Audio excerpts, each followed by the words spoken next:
different or changed or observed about how they do things? You are correct. I do like that, and I think this is my 14th spring training now, and I have continued. I've tried to continue to evolve. I think I've changed my arsenal a couple different times, adding a pitch here, usage here. Yeah, I do like that stuff a lot, and we're getting there for sure. It's yeah, I am learning for sure.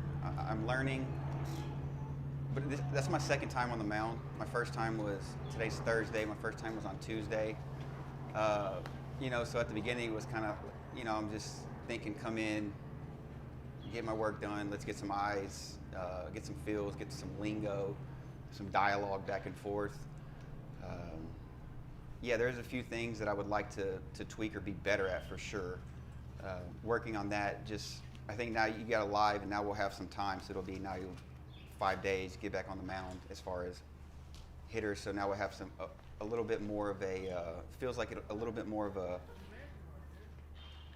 because if you're on the mound, for me, it's like you're either over the plate or you're over the rubber. Spend some more time over the rubber, getting a feel, try a grip here, try a thought here with a pitch. I think we're diving into it a little bit more. We will dive into it a little bit more. But yeah, I don't think there's any drastic changes, but just little things that how can I be better?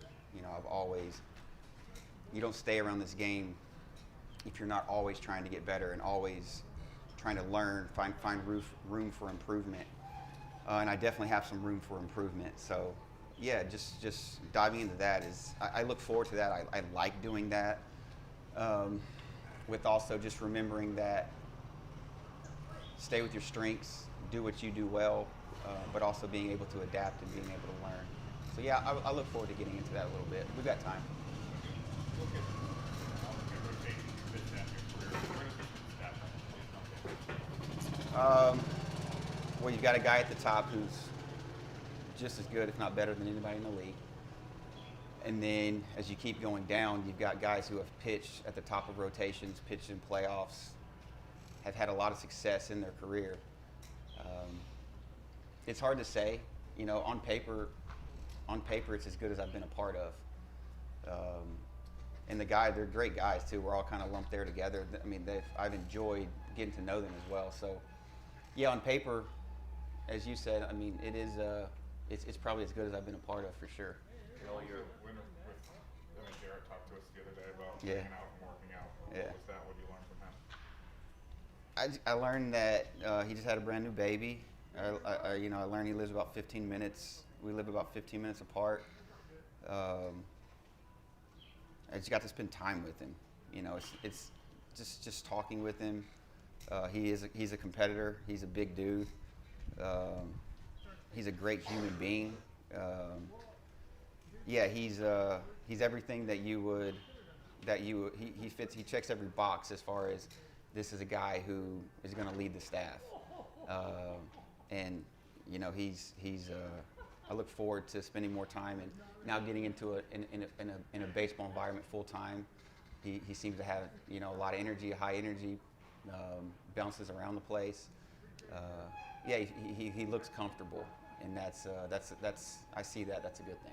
How often were you guys together at Men's? I guess he was going up there a little bit more than I was. I started going up there on Tuesdays and Fridays, and I would go up there and throw bullpens on Tuesdays and Fridays. And I started doing that in January, so it was probably, I don't know, 4 or 5 weeks of that. I would go other places to get workouts and stuff done, and I would go there, throw a bullpen on Tuesday, throw a bullpen on Friday. So we got to do that. So he would throw, and I would watch, and then vice versa. So yeah, we got to spend some time there. So however many times that is. You're okay inviting a Tennessee alum into that environment? I know, man. I know it's tough. I just try not to think about it. Just try not to think about it. As good as he is, he's still early in his career, right? And you got a lot of guys in here early in their career. You a guy that enjoys that environment, like talking to these young pitchers, kind of showing them what you've learned over time? Are you a communicator like that? I am a communicator. I am a talker. I'm not scared to speak up. but I've also learned to be able to take a step back and watch and listen rather than, just come in and this, because there's not one way to skin a cat, if you will. Guys have their routines. They have what they do. I'm just there. I just try to be available if someone has a question or, because I don't think you can help someone without listening, because you have to listen to what they're saying. I just try to listen, like when someone's feeling good, I try to listen to their words, listen to what they're saying, listen to how they feel, listen to, oh, I felt this, I felt that, this and that. So I spend a lot of time listening. And then at times when you can say like, and I was like, hey, remember you said this is what you coming out of your mouth, because like I think everyone is their own self-evaluator to some extent. Everyone's is a self-coach. Everyone is coaching themselves constantly. So like being able to listen to the things that they're correcting or whatever themselves, then you can help reinforce those things and the cues that they like to hear that you've heard them say. So yeah, I'm not. I mean, I try to have. I've done this for a while. I want to get my work in. I want to have a great time. I want to have fun. I want to compete. I want to win.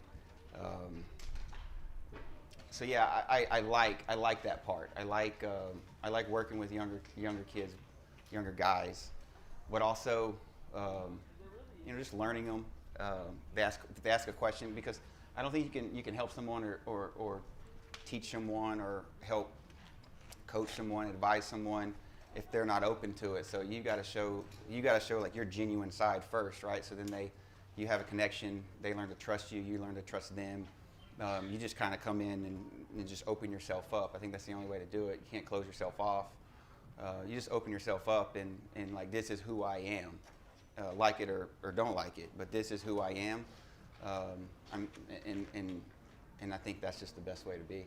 With Crochet, left-handedness and specific repertoire maybe set aside, does he remind you of anybody else you've played with or encountered as far as demeanor, the way he carries himself and goes about his business?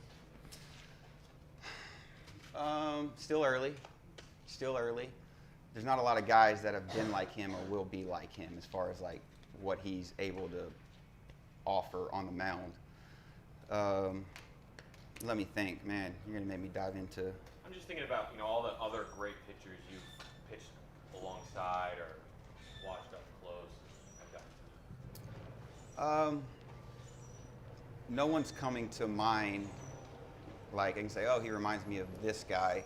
He just reminds me of all of the guys that. He reminds me of just the guys that I've been with, whether it's position player, pitcher, or whatever. The guys who have been and turned into superstars in the league. Carries himself with confidence, smiles, has a good time, ultra competitor, and as far as physical tools, I mean, he's off the charts.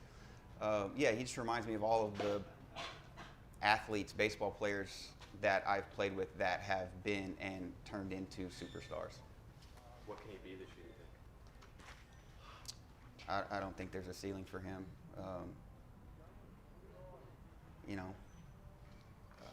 I think he can be and has been. I think he can be the best pitcher in baseball, and I look forward to following him and working alongside him and learning from him and teaching him and competing with him.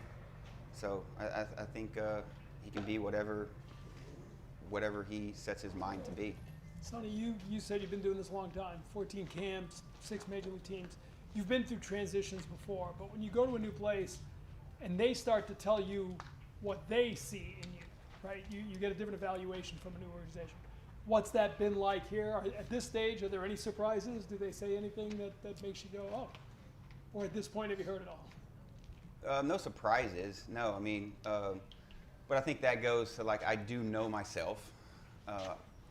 I will be as open and as honest with anyone when it comes to how I feel, what I'm good at, what I'm great at, what I need work with, what I feel like I need help with, I need work with, what I suck at, what I'm like, all of those things. Like I'm an open book. I don't care because it is what it is.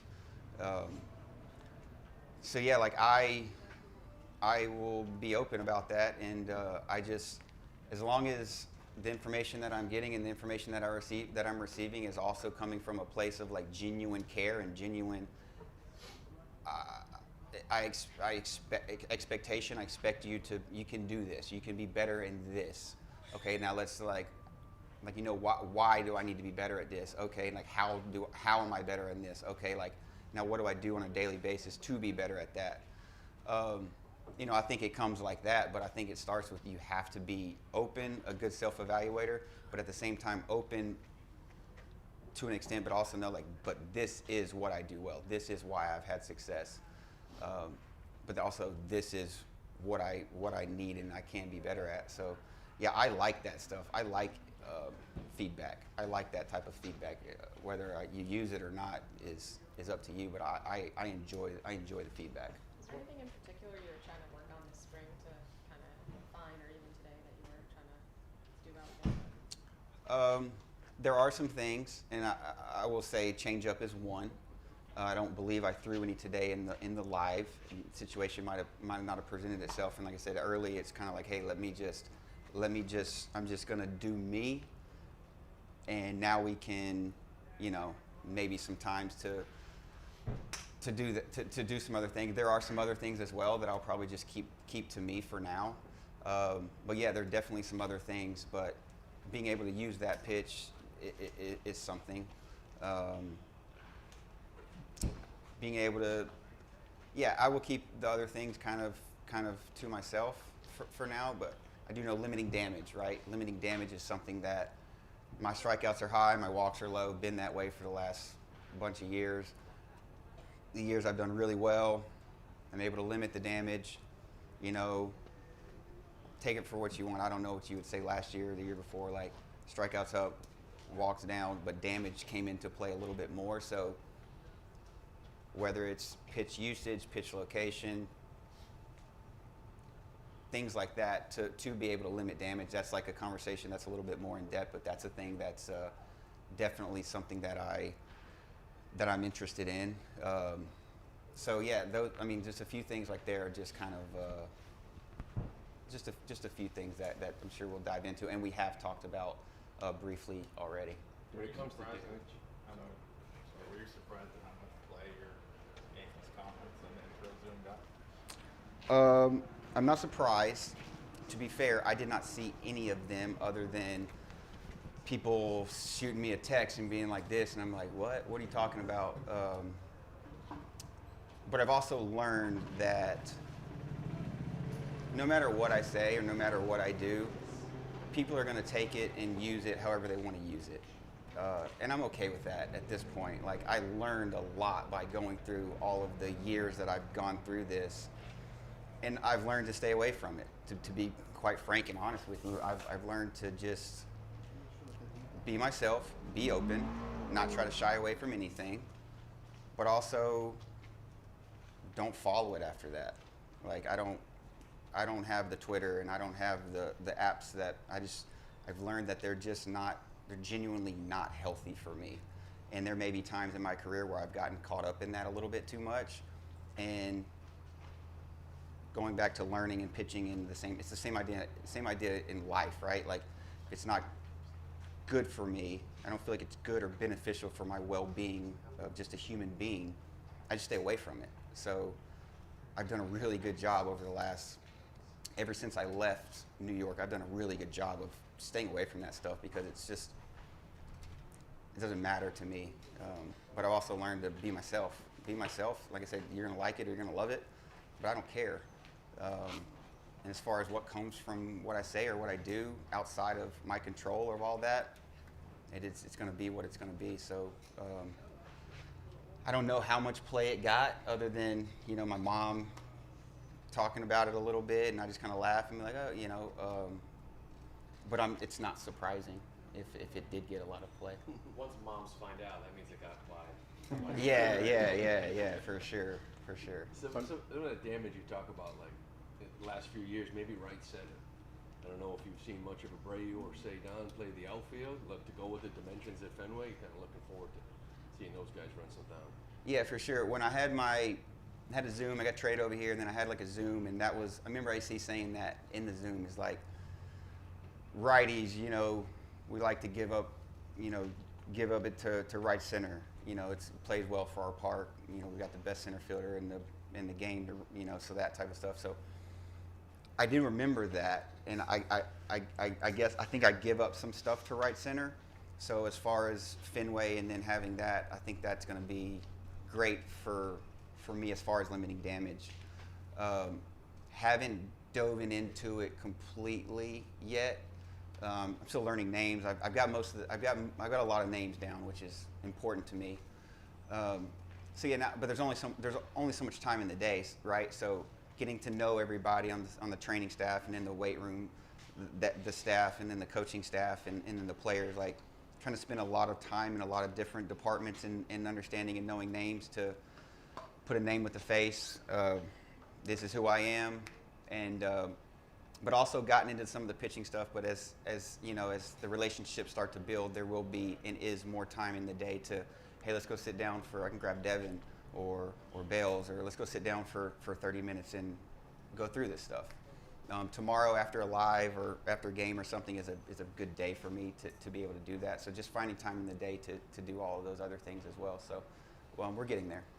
Do you enjoy the challenge of just continuing to adapt as you get older, finding ways to kind of hold off that aging process a little bit? Yeah, for sure.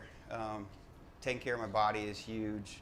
That's something that once I turned 30, you know, became a lot more focused for me. And then if I have learned too is like take care of your body and you still feel strong, which I really do. Pitching just becomes a little easier once you get into your 30s. The game slows down a lot. You understand little things here and there that, you know, when I feel like at the beginning of my career, I had some really good years, don't get me wrong, but I didn't really know what I was doing in the big leagues. Like I knew how to pitch and I knew how to get people out and everything, but there's not a lot of other, and there's a beauty to this as well. There's not a lot of other things that are going into it, right? You're a young kid having a good time and pitching and doing all the things, and then as you get older, it's like, hey, you might need to take care of yourself. Okay, that's another thing. But now it's like it just slows down. Like the game just kind of slows down, and you're able to take all the things you learned, but also dive into just having the experience now and knowing the hitters and just having a better understanding of the league and how to pitch is big now. Like changing your arsenal, but also like why you throw this or reading a swing or. Yeah, I enjoy that. I've enjoyed that once I've gotten into the later half, the later half of my career, and it, like I said, it just slows down, and I feel like I've understood a lot more things, and I've, you know, arguably gotten better as I've gotten older. So that's been nice. Do you remember the first time you were rumored to come to the Red Sox 10 years ago? I don't. I remember facing the Red Sox, and then David Ortiz came out with that thing. It was his top 5 pitchers that he's faced, and this was when I was 23, 24 or whatever, and I remember I made the list. I was like number 5 or so, and I was just like, would you look at that? That's why I was like, yeah, you just don't know what his ball's going to do. And at the time, I didn't know what my ball was going to do. I would just throw a 4-seam, and it would sometimes go that way. I'd throw a 2-seam. So I didn't really know. So kind of goes into the previous question. Was like, I understand what I'm doing a little bit more now, but yeah, it was just kind of like that. I remember that for sure. I don't remember the other rumors. I'm sure they were there though. I feel like I've been surrounded with trade rumors my whole career. They signed David Price instead. That's right. I remember him here. He's a good friend of mine. You have a pretty extensive pitch mix. We were just talking to Bayo a little bit about that and the pitches that he's incorporating, the curveball. What have your conversations with him been like, or what's your scouting report on him? What would you offer him as advice while he's incorporating new pitches? So being in the National League the last couple of years, I've been able to watch from afar as far as like completely understanding what he does and what he throws. Just to be honest, I haven't watched enough. I've seen highlights or a game here and there, but as far as like being able to, like today, watching it live was one of the first times that I've got to watch from behind, and I've gotten to see what he does, and I mean he's gross. He's gross. I came away with that impression. That impression today was like, I'm gonna say crap. Holy crap, he's gross. Yeah, I saw that he was throwing a curveball. I didn't know that that's new. So thank you for that information. Sinker is disgusting. I don't have any, like I said, I just have to watch and listen and be around. And if he has a feel or something, then I have input. If it happens, but it has to organically happen. I can't like watch one thing, go up to him like, hey, you need to do this. It just doesn't work that way, or it's just not beneficial. So yeah, I mean, he threw some really good curveballs today. I saw. I just was like, for me, it was like that's just what he does. I didn't, you know. So yeah, he looked really good today. What did you think of his spin rate on that curveball? Didn't see it. What was it? 2,600 Yeah. something, 2,500. I would say then that's good. Yeah. Yeah. I know you're like a spin doctor. I do like to spin the ball, yes. I do understand how to spin the ball. Maybe it's these little bitty hands. That's what I always say. You got little hands, you can spin the ball better. I don't know if it's true or not, but it works for me. Thank you. Thanks a lot. Thanks, Sonny. Thank you so Thank much. you. You got it?